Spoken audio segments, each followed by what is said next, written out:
তোমার মুখে ওসব কি যেন লেগে রয়েছে। চানাচুর মনে হচ্ছে। বাবা, কি যেন গেল আমার পায়ের উপর দিয়ে।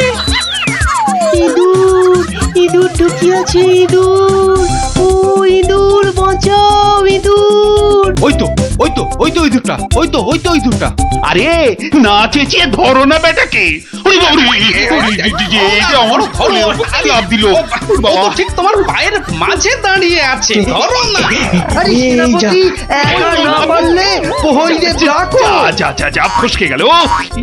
এভাবে হবে না মহারাজ। এভাবে হবে না। আরে বলে ফেলো তাহলে, ছোটাপট। একটা জাল আনলেই তো হয়ে যায় মহারাজ। এই সেনাপতি, জাল নিয়ে এসো না, ফটাফট।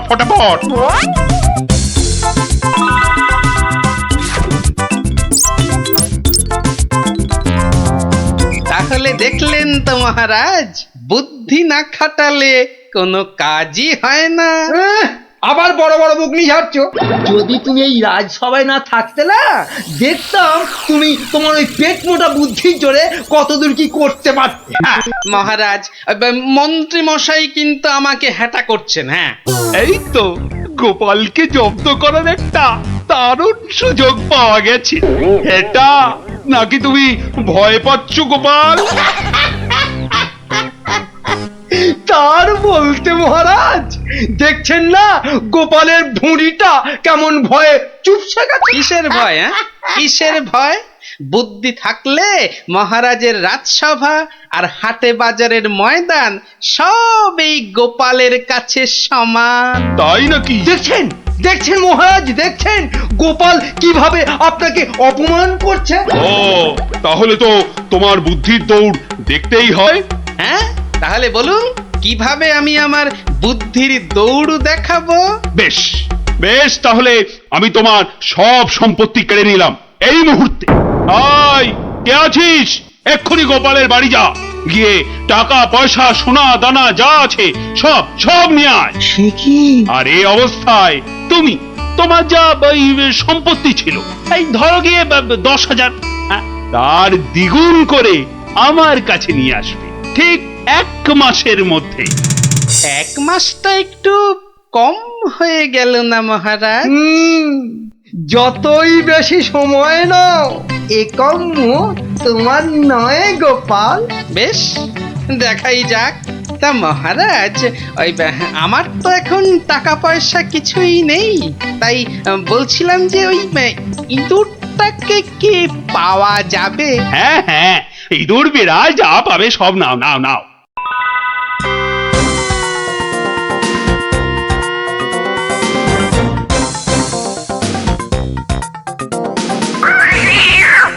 দেখছি কোথায় তোর খাবার পাওয়া যায়। কতবার বলেছি মিষ্টি খাওয়ার অভ্যেস কর, তাহলে তো দোকান থেকেই দিতে পারি রসগোল্লা নয়তো সন্দেশ। কুচুমুচু বাবা ইঁদুর, সোনা মনা তোমাকে কার ঘরে গচ্ছাই। আরে ভোলা ময়রা না? বেটা নিশ্চয়ই বেড়ালের জন্য ইঁদুর খুঁজতে বেরিয়েছে। আরে বাবা, একটু ধৈর্য ধর। ইগো, ইঁদুর নেবে নাকি?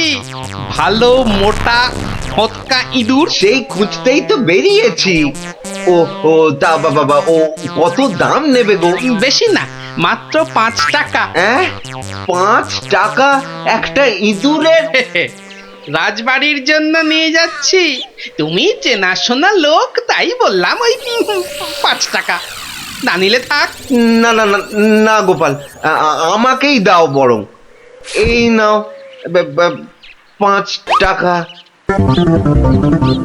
যাক, 5 টাকা তো পাওয়া গেল। এবার দেখতে হবে এটা দিয়ে আর কি করা যায়।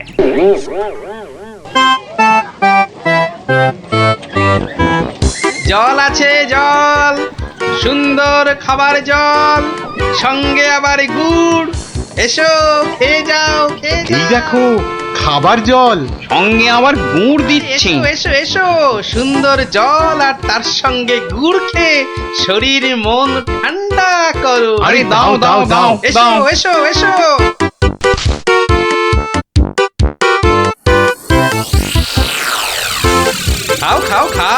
দুধ জল খাও, কোনো পয়সা লাগবে না, শুধু একটু ফুল দিলেই হবে। আমার বাকি যা ফুল আছে নাও। আমারগুলো নাও।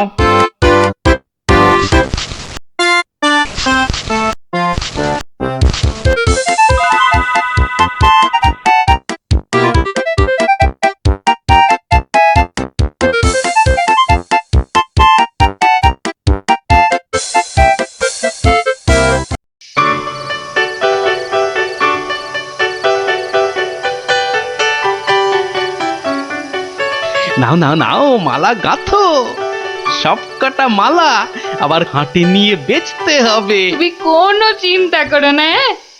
আমি যখন হাত দিয়েছি তখন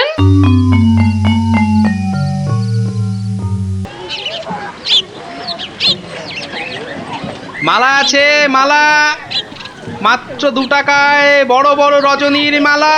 ও বাবা, আসুন ওই টেকুটার কাছে এত সস্তা গাঁদার মালা? মাত্র যাই তো। 1 টাকা। আসুন আসুন। আরে আমাকে দাও, আরে, আমাকে দাও, আমাকে দাও, আমাকে দাও না, আমাকে একটা দাও না, আরে আবার আমাকে দাও, আমাকে দাও।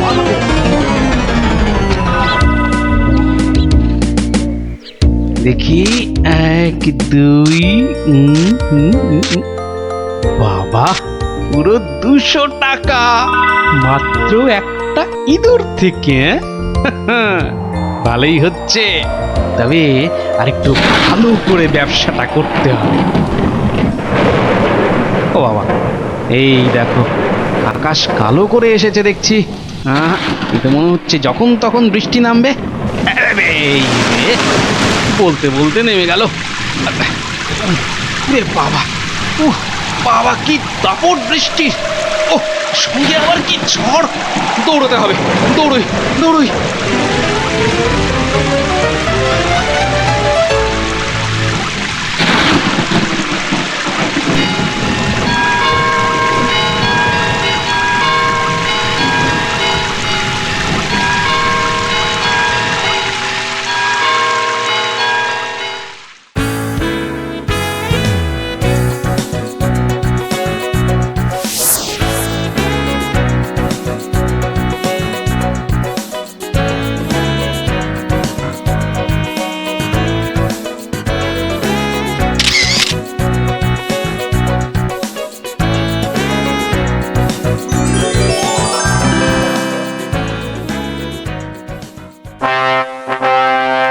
কি মন্ত্রী, গোপালের খবর কি? টাকা জমাচ্ছে খুব না? কিন্তু এদিকে দিন যে একের পর এক চলেই যাচ্ছে। যাক না, যাক যাক। যখন দুগুণ সম্পত্তি করতে পারবে না, তখন আমাকে আপনাকে হ্যাটা করার মজা বুঝবে বাছাধন। কিন্তু এখন তো আমাদের মজা দেখাতে নবাব বাদশাহ এক বণিককে এখানে পাঠাচ্ছেন। তাহলে তো মহারাজ আমাদের ওই বণিককে খুব ভালো করে খাতির যত্ন করতে হবে। শুধু কি বণিক, তার সঙ্গে কত লোক আসছে জানো, ওই ঘোড়ায় চেপে। কত কত মহারাজ? 200। তাহলে কি হবে মহারাজ? তাই তো মন্ত্রীকে ভার দিচ্ছি, এক্ষুনি বাজারে গিয়ে ওদের যাতে খাবার দাবারের কোনো রকম অসুবিধে না হয় তার ব্যবস্থা করতে। যাও যাও যাও যাও মন্ত্রী, কাজে লেগে পড়ো, যাও যাও। হ্যাঁ মহারাজ। বাহ বাহ বাহ বাহ বাহ, আজও ভালোই বিক্রি হলো মালা। কিন্তু এভাবে তো 20,000 টাকা করতে অনেক সময় লেগে যাবে। আর কি করা যায়, আর কি করা যায়? আরে গোপাল না? কি হে গোপাল, কেমন আছো? আর আছি, আপনাকে আর মহারাজকে হ্যাটা করার মজা এখন হাড়ে হাড়ে বুঝছি। কিন্তু আপনি এখানে কেন মন্ত্রী মশাই? কেন? নবাব বাদশাহ এক বণিককে এখানে পাঠাচ্ছেন। ভালো করে খাতির যত্ন করতে হবে। তাই তো মন্ত্রীকে ভার দিচ্ছি বাজারে গিয়ে খাবার দাবারের ব্যবস্থা করতে। না না না না না না, আমার আর দাঁড়ানোর সময় নেই, আমি আসছি আসছি। হ্যাঁ হ্যাঁ হ্যাঁ, আপনি যান।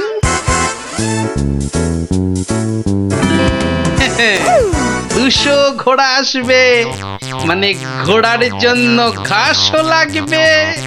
পেয়েছি পেয়েছি, এক দানেই 20,000 টাকা করার ফন্দি পেয়েছি।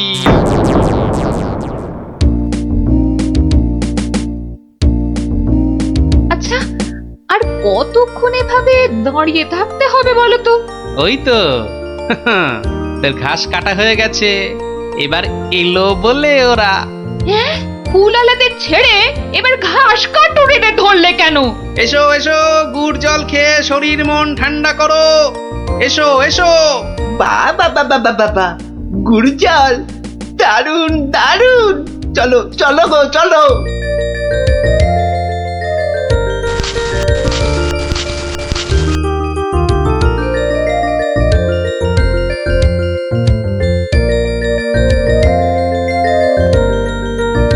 কিন্তু তুমি ওদের কাছ থেকে তো জল আর গুড়ের জন্য কিছুই নিলে না।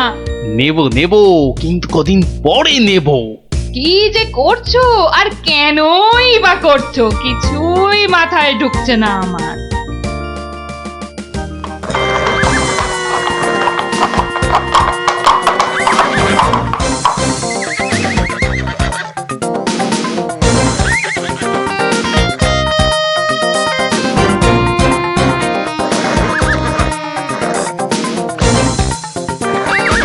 ওই তো এসে গেছে বণিক।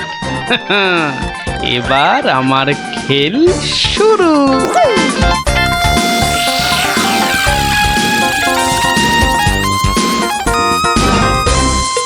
মহারাজ মহারাজ, নবাবের নবাবের পাঠানো সেই বণিক আর তার দলবল এসে পড়েছে মহারাজ, এসে পড়েছে। তো আমার কাছে না এসে যাও, আগে রান্নাঘরে যাও। আরে দেখো খাবার দাবার তৈরি হলো কিনা। কদিন তো গুড় জল খাওয়ালাম, তো আজ আমি তোমাদের একটা আবদার করব। বলো বলো। আজ তোমাদের কাটা ঘাস আমি নেব, আর কাল থেকে দুদিন তোমরা ঘাস কেউ কাটবেও না, আবার বিক্রিও করবে না। কি বুঝলে তো? বেশ, তুমি বলছো যখন তাই হবে।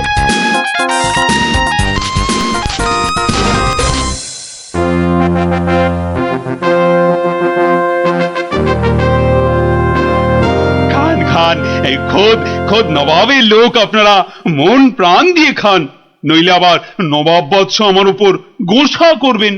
কিন্তু মহারাজ, আমাদের ঘোড়াগুলোর জন্য কিছু ঘাসের ব্যবস্থা যে করতে হবে। এ আর এমন কি কাজ? আই মন্ত্রী, যাও যাও, ঘোড়ার ঘাস লাও।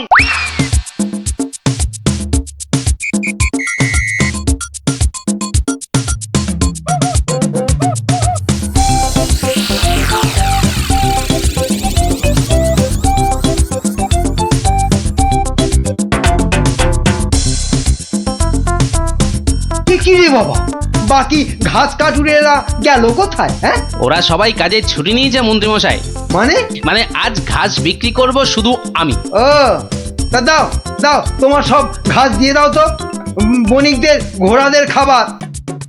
নিন না, নিন নিন নিন, দাম হলো গিয়ে মাত্র 1,00,000 টাকা। লক্ষ টাকা? তোমার মনে হচ্ছে পেট গরম হয়েছে টেকো ঘাসুরে? মন্ত্রীমশাই, পেট আমার বিলকুল ঠান্ডাই আছে, ধরে দেখতে পারেন। এটা ওই যে বললাম, 1,00,000 টাকার 1 পয়সা কমে এই ঘাস আপনি পাবেন না। কি? তোমার এত বড় সাহস?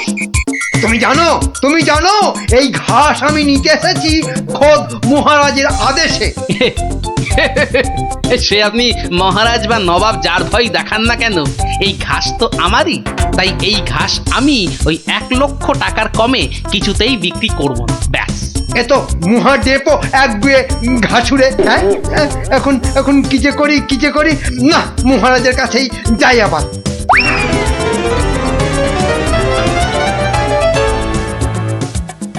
কি হলো মন্ত্রী? আরে আরে ঘাস কোথায়? কি করে আনবো? অনেক দাম চাইছে, 1,00,000 টাকা। হ্যাঁ, এ কি মগের বললুক নাকি? কে কার এত সাহস যে ঘাসের জন্য 1,00,000 টাকা দাম চায়? কি মহারাজ, ঘাসের ব্যবস্থা হলো? ঘোড়াগুলো যে খিদের জন্য ডেকেই চলেছে তখন থেকে। না মানে ওই কি আবার মানে করছেন? হ্যাঁ, কি আবার মানে করছেন? সামান্য ঘাস জোগাড় করতেই সকাল গড়িয়ে দুপুর গড়িয়ে বিকেল হতে চললো, তবুও ঘাসের দেখা নেই। না না না, আমার দেখছি নবাবের কাছে নালিশ করতেই হচ্ছে। আরেকটু অপেক্ষা বণিক মশাই, মানে আমি নিজেই ব্যবস্থা করছি। আই চলো মন্ত্রী, যদি কোনো কাজটা তোমাকে দিয়ে হয়, সত্যি চলো চলো।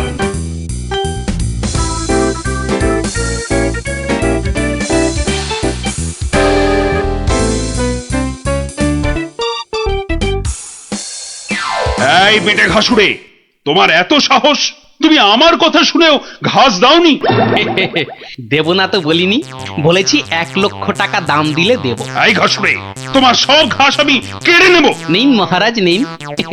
তাহলে জানবো মহারাজ কৃষ্ণচন্দ্র শুধু নিতেই জানেন, দিতে নয়। ও হরি, এ যে আবার সেন্টুতে মারছে, হ্যাঁ? না না না, তাহলে তুমিই বলো ঠিকঠাক কত হলে মানে দিতে পারবে? হয়তো এবার পথে এসে গেছেন, তা কম টম করে ওই 50,000 মতন দেবেন। না না, অত পারবো না বাবা ঘাসুড়ে। বেশ, আপনি মহারাজ হয়ে এত যখন বলছেন তখন ওই ঠিক আছে 30,000ই দেবেন। এইটুকু ঘাসের জন্য 30,000? হ্যাঁ, আরে হাঁ করে দাঁড়িয়ে থেকো না মন্ত্রী, মশা ঢুকে যাবে। আরে দাও দাও, 30,000 টাকা দাও ওকে, আর ঘাসগুলো কাঁধে করে নিয়ে চলো। মহারাজ, ওই টাকা আপনার কাছেই থাক। কেন কেন আমার কাছে থাকবে কেন? আপনি চেয়েছিলেন 2 গুণ, আর আমি করলাম 3 গুণ, মানে 30,000। মানে তুমি গোপাল? তাহলে প্রমাণ হলো তো যে বুদ্ধি থাকলে সেটা মহারাজের রাজসভাই হোক আর এই হাটে বাজারের ময়দানি হোক, গোপালের কেরামতি সব জায়গাতেই খাটে। হ্যাঁ,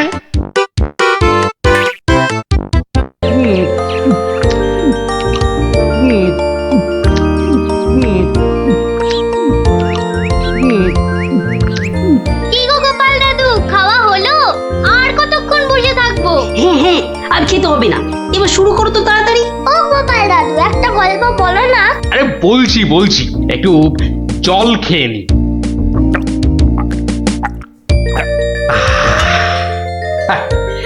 শোন তবে, মন দিয়ে শোন।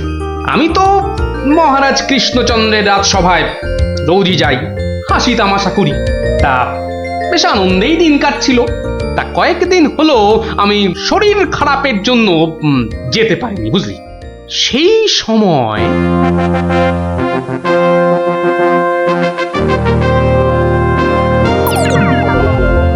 জাহাপানা, আপনি কি কিছু ভাবছেন?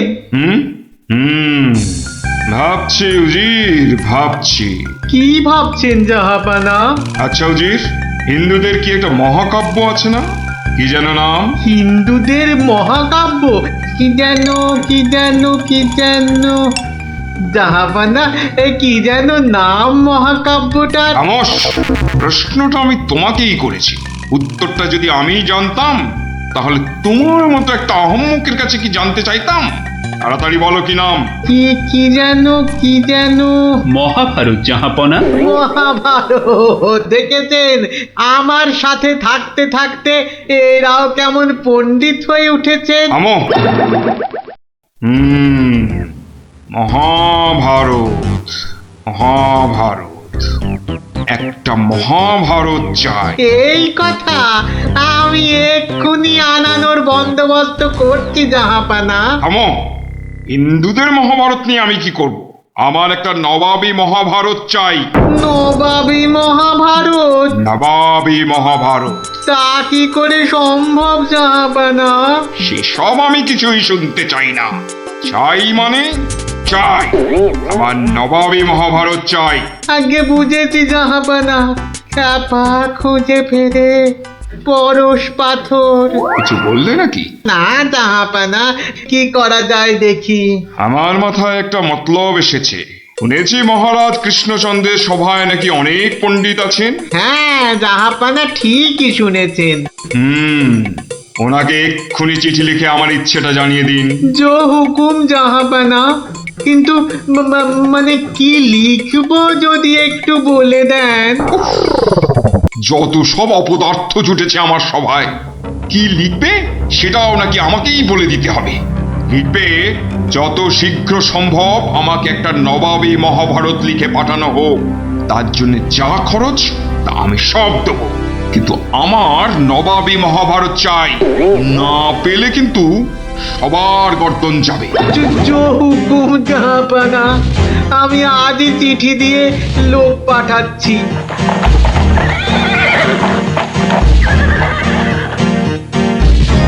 শুনলেন তো সবাই, এই খামখেয়ালিপনার কোনো মানে হয়? কিন্তু এখন উপায়টা কি? উপায় তো আবার আছে নাকি? থাকলে তো মুন্ডুটা বাঁচতো।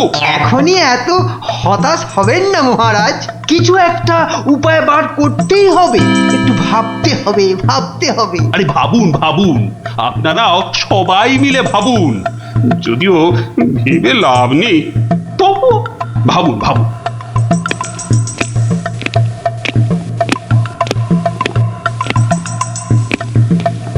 ধুস ধুস, ধুস উমহাম না করে ভাবুন সেনাপতি। মহারাজ, একটা কাজ করলে হয় না?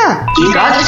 মহারাজ, আপনি নবাবকে লিখে পাঠান, যে কাব্য নবাব নিজে রচনা করবেন সেই কাব্যই একমাত্র নবাবী মহাভারত হতে পারে। সাধু সাধু সাধু। থামুন মন্ত্রী, আপনি বিদ্রোহ চাইছেন? অনর্থ হয়ে যাবে। নবাব আমাকেই বিদ্রোহী বলে আমার এই সাধের মুন্ডুটা ঘ্যাচাং করে। না না না না না, এ অসম্ভব, এ অসম্ভব। একদম বাজে মতলব। এটা একটা উপায় হলো? প্রণাম মহারাজ। শেষ প্রণাম করে নাও, এরপর আমার ছবিতে মালা ঝুলিয়েই রোজ প্রণাম করতে হবে। তাহলে আজই আমি বেশ ভালো দেখে কয়েকটা রজনীগন্ধা ফুলের মালা তৈরি করতে বলি। থামো, এখন রসিকতার সময় নয় গোপাল। এ আমার মুন্ডু বাঁচানোর প্রশ্ন গোপাল। শুধু আপনার নয় মহারাজ, আমাদের মুন্ডুও তো ফেসে রয়েছে। যাক, মাত্র আমার মুন্ডুটাই তাহলে বেঁচে থাকবে, নিশ্চিন্ত হওয়া গেল। আহ গোপাল, বললাম না এটা রসিকতার সময় নয়। আগে মহারাজ, ওই সমস্যাটা যদি একবার খোলসা করে বলেন তাহলে আমি একটা উপায় বলে দিতে পারি। মন্ত্রী, গোপালকে সব খুলে বলো। আপনি, আমি, আমরা সবাই ভেবে যে সমস্যার সমাধান বার করতে পারছি না, সেই সমস্যার সমাধান করবে গোপাল। দেখো কাণ্ড, যাদের দ্বারা যে কাজ হওয়ার নয় সে কাজ তারা করবে কি করে মন্ত্রী মশাই? শোনো গোপাল, তুমি কাতুকুতু দিয়ে লোক হাসাতে পারো বটে, কিন্তু একটা গোটা মহাভারত রচনা করা তোমার কাম্য নয়। তাও এই যেমন তেমন মহাভারত নয়, নবাবী মহাভারত। নবাবী মহাভারত, এই ব্যাপার। হাসছো তুমি, তুমি হাসছো? আমাদের গর্দন যেতে বসেছে আর তুমি দাঁত বার করে হাসছো? সত্যি তুমি গন্ডমূর্খ। ঠিক বলেছেন মহারাজ, এই কম্ম আমার মতো মূর্খের নয় মহারাজ। মন্ত্রী মশাইয়ের মতো পণ্ডিত লোক থাকতে আমার কাজে হাত দেওয়া ওই বামন হয়ে চাঁদে হাত দেওয়ার মতো। আপনি আপনি এই নবাবী মহাভারত লেখার দায়িত্ব ওই মন্ত্রী মশাইয়ের কাঁধেই চাপিয়ে দিন মহারাজ। থামুন থামুন গোপাল, নবাবের খামখেয়ালিপনার উপদ্রব থেকে তুমি আমাকে আগেও উদ্ধার করেছো মানছি, কিন্তু এবারকার ব্যাপারখানা তোমারও সাধ্যের অতীত। আপনি ভুল করছেন মহারাজ। এই নবাবী মহাভারত যদি কেউ লিখতে পারে সে হলাম আমি মহারাজ। পরীক্ষা প্রার্থনীয়। ভেবে দেখো বাপু, শেষকালে ডোবাবে না তো, তাহলে কিন্তু তোমারও বিপদ, আমাদেরও বিপদ। আগেও যখন ডোবাইনি এবারও ডোবাবো না মহারাজ। বেশ, কি করতে হবে বলো? তোমার এই নবাবী মহাভারত লিখতে কত খরচ হবে সব তো নবাবকে জানাতে হবে। আগে আমার বিশেষ কিছুই চাই না, আপনি নবাবের কাছ থেকে 4 মাস সময় চেয়ে নিন, আর খরচা বাবদ 5,000 স্বর্ণ মুদ্রা। ব্যাস ব্যাস এইটুকুতেই হবে। বেশ, মন্ত্রীমশাই শুনলেন তো, নবাবকে শীঘ্রই পত্র পাঠান। যথাজ্ঞা মহারাজ।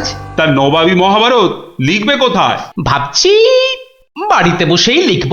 সে কি, 4 মাস তুমি রাজসভায় আসবে না? কি করব মহারাজ, হাতে সময় বড়ই কম। না না না, তা হবে না। রোজ না হয় সপ্তাহে অন্তত 3 দিন তোমাকে কিছুক্ষণের জন্য হলেও রাজসভায় আসতেই হবে, তা না হলে তো আমি শান্তি পাবো না। বেশ, আপনার ইচ্ছা যখন তাই হবে। এখন তাহলে আমি আসি মহারাজ। এসো।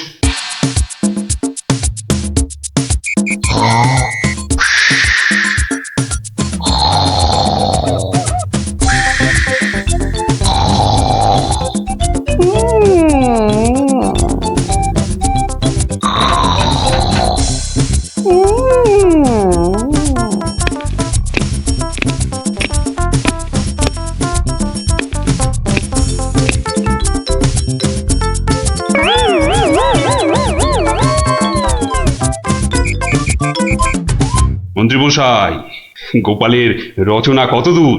খবর নিন, খবর নিন। নবাব তো ভীষণ তাড়া দিচ্ছে, আর 4 মাস তো আজই শেষ হচ্ছে নাকি? আজ্ঞে, গোপাল বলেছে আজই রাজসভায় এসে সব জানাবে। আমি হাজির মহারাজ। বাহ, তোমার চেহারায় তো বেশ বৃদ্ধি হয়েছে তো। তাজা বলেছেন মহারাজ, বসে কাজ তো তাই। তা তোমার কাজ কত দূর? 4 মাস তো হয়ে গেল। আগে আরো 1-2 মাস লাগবে মহারাজ, সঙ্গে আরো 1000-2 স্বর্ণ মুদ্রা। বেশ, আমি নবাবকে জানিয়ে দিচ্ছি, কিন্তু 2 মাসেই শেষ হবে তো তোমার লেখা? হবে হবে মহারাজ, হবে। শেষ হলে দেখবেন সবার পিলে একেবারে চমকে যাবে। তা ভালো। আমি তাহলে আসি মহারাজ, কালই আমার বাড়িতে স্বর্ণ মুদ্রাগুলো পাঠিয়ে দেবেন। প্রণাম মহারাজ। বেশ বেশ।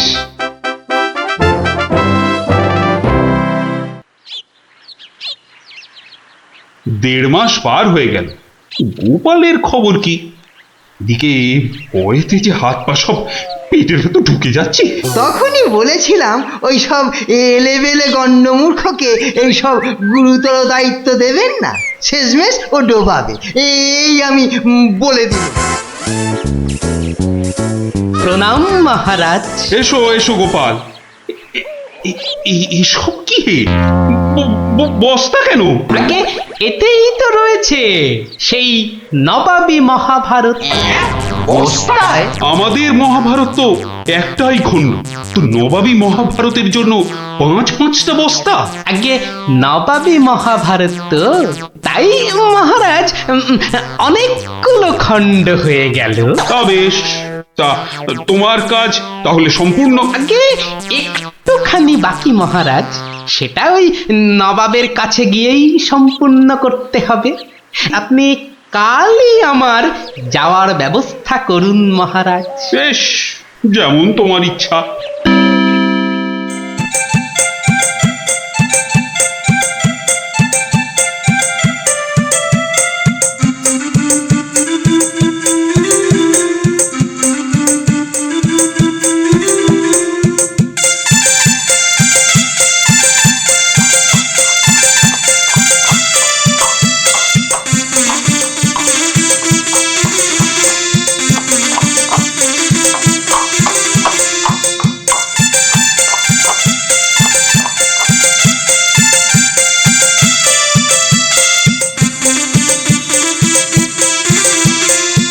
জাহাপানা, মহারাজ কৃষ্ণচন্দ্রের কাছ থেকে গোপাল এসেছে।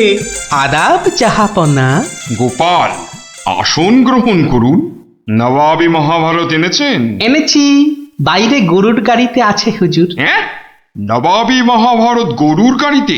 কেন, ঘোড়ার গাড়ি করে আনলেই তো পারতেন। আগে ঘোড়া বড়ই দ্রুতগামী প্রাণী হুজুর, ঘোড়া জোরে ছুটলে অত মূল্যবান বই ছিঁড়ে যেতে পারে, তাই আমি। ঠিক ঠিক, তা মহাভারত রচনা শেষ হয়েছে তো? আগে প্রায় শেষ হুজুর, কিন্তু কিন্তু হুজুর একটা জায়গায় না আটকে গেছি। ওটুকু হলেই একেবারে সম্পূর্ণ হয়ে যায় হুজুর।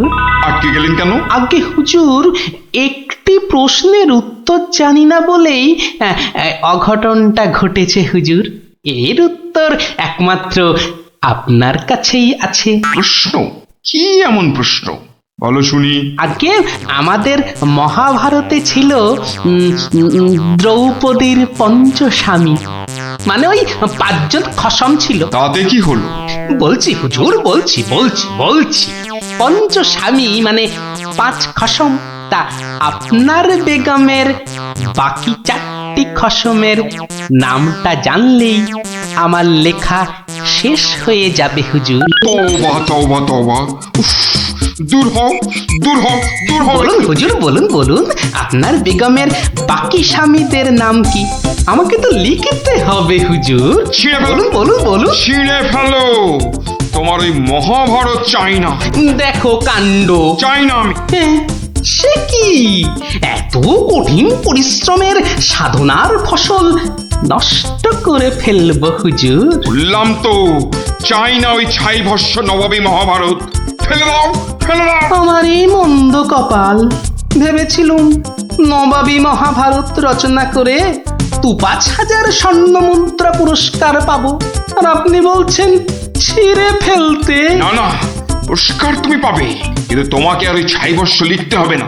আর যা লিখেছো তা নিয়ে যেন আর 5 কান করো না। উজির, কালকে 5,000 স্বর্ণ মুদ্রা দিয়ে বিদেয় করো। তওবা তওবা। নবাবের দয়ার শরীর।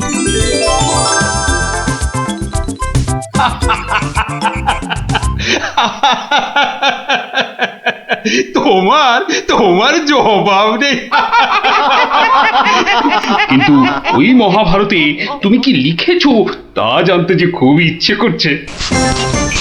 এ কি, এই যে সব বাজে কাগজ। বুদ্ধি থাকলে বাজে কাগজই নবাবী মহাভারত হয়ে যায় মহারাজ। মন্ত্রী মশাই, এই গোপালকে 2,000 স্বর্ণ মুদ্রা পুরস্কার দেওয়া হোক এক্ষুনি। বলেছিলাম লিখতে মন্ত্রী মশাই, আপনি তো লিখলেন না।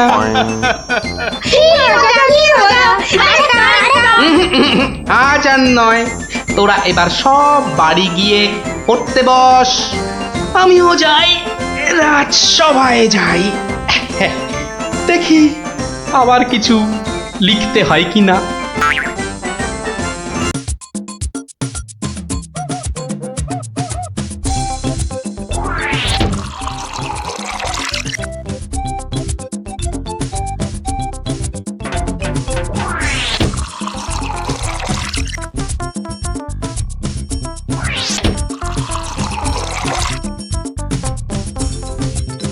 এই এই কি হলো বলো তো? রাজসভা থেকে সকাল সকাল ফিরে এলে, আর গাড়ু নিয়ে না হয় বার 5-6 দৌড়লে। আরে সাধে কি দৌড়চ্ছি, আমার পেট আমার দৌড় করাচ্ছে গিন্নি। কেন কেন কিছু উল্টো পাল্টা খেয়েছো? সেরকম তো কিছু খাইনি গো। তাহলে এরকম হচ্ছে কেন? জানি না, কিচ্ছু বুঝতে পারছি না। এই রে, আবার যেতে হবে। উফ।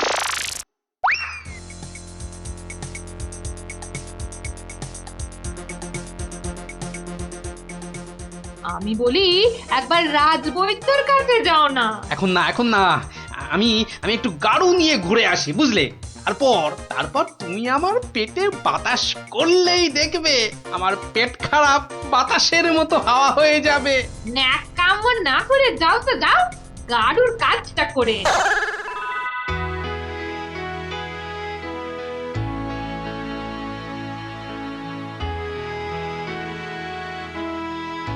ওরে ওরে, কি কোথায় আছিস? আমায় বাতাস কর, বাতাস। এই তো মহারাজ, এই তো আমি। আরে আমিটা কে? হ্যাঁ, আমি চুনি। রানী? রানী কোথায়? রানী রানীমা শুয়ে আছে নিচের ঘরে। আহা, এদিকে যে আমার পেট করে ভুটভাট, মাথা ঘুরে বনবন।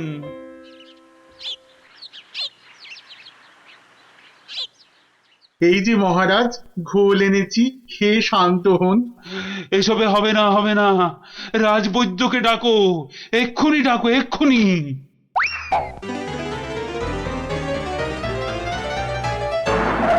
রাজবৈদ্য আসতে পারছেন না, তিনি এখন ভয়ানক ব্যস্ত। কেন কেন কেন? আমি ডেকে পাঠালাম আর সে আসতে পারছে না?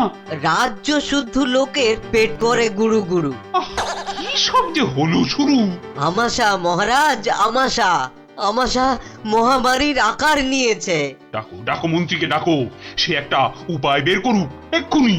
সেও আপনার মতো শুধু আসছে আর যাচ্ছে, আসছে আর যাচ্ছে। বলো কি?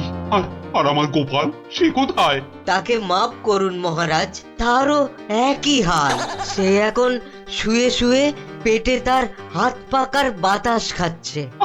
এ তো আচ্ছা মুশকিলে পড়লাম। এবার আমাদের কি হবে গুরু? আর গুরু বলিস না, আমাকে লজ্জা করে। ঠিকঠাক মতো চুরি করতে পারলাম না এই কয়েক মাসে। তবু তোমার মধ্যে একটা ওই চোরের ঘরানা আছে তো? ঠিক বলেছিস, আমার বাবা চোর, আমার দাদু চোর, আমার দাদুর বাবাও চোর, আমার দাদুর দাদুও চোর। থাক থাক, আর বলতে হবে না। তাহলে সেই তুমি বলছো তোমাকে গুরু বলবো না? হ্যাঁ ঠিক আছে, ওর যখন এত ইচ্ছে তখন বল। দেখ, আমাদের তো ওর সমাজ থেকে বের করে দিয়েছে, কিন্তু আমরা সামনের 7 দিনের মধ্যে হয় চুরি না হয় জোচ্চুরি কিছু একটা করে দেখাতে পারি, তাহলে তাহলে আমাদের আবার ফিরিয়ে নেবে। চুরি করতে গিয়ে ধরা পড়লে তো মার খাবই। ওরে বাবারে, খুব লাগবে। তার থেকে অন্য কিছু ভাবো। চুরি মানে লোককে বোকা বানানো, কিন্তু কাকে? যাকে হাতের সামনে পাবো তাকে।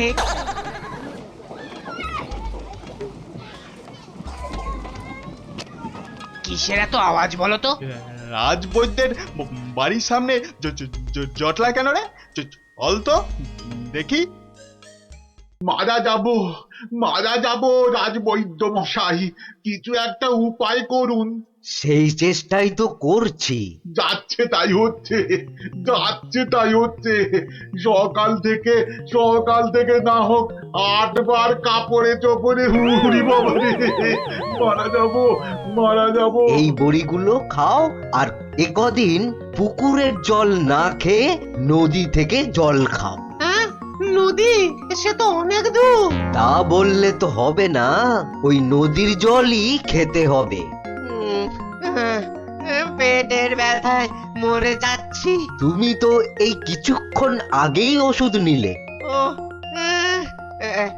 ওষুধে কাজ হচ্ছে না তো।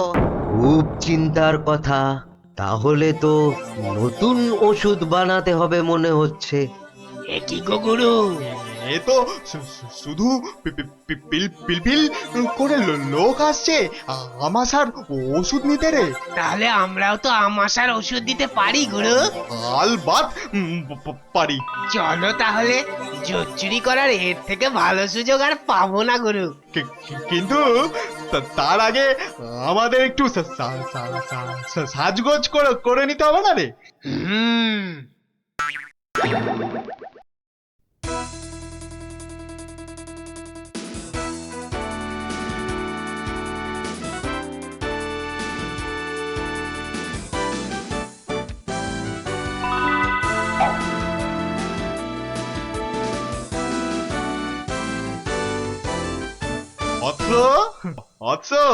তোমার কি এখানেই থাকা হয়? হ্যাঁ,